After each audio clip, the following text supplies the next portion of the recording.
Totako kan biyya keessaa kan biyya alaa jirtan akka nagaa keessanii nageenyi keessan kan Rabbii sifaanaa ta'u hundi keessanu baay'een isin jaaladha baay'een isin kabajaa guyyaa irraa kana yaada tokko mammaaksa Oromootiin kan wal qabatu tokko qabdee dhiyaatee jira innis maal jedha Oromooni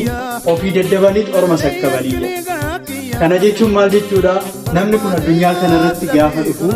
kaayyoo dhufeef qaba Rabbi kaayyoo nu uumeef qaba lafa kanarra dhufnee immoo kaayyoo dhufneef san dagachuu nurra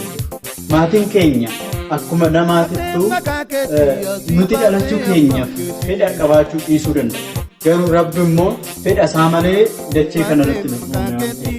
kaayyoo mataa keenyaa yaada mataa keenyaa ofii keenya dachee kanarratti hojii irra oolchinee gaafa jiraannu baay'eetti odoo naman komatiin jiraannaa jechuudha. Kanaafuu maatiin nu dhale yookaan maatiin nu dhalche komanichaa jiraachuurra ofii keenya yaada mataa keenyatiin kaayyoo uumamneef galmaan ga'uutu nurra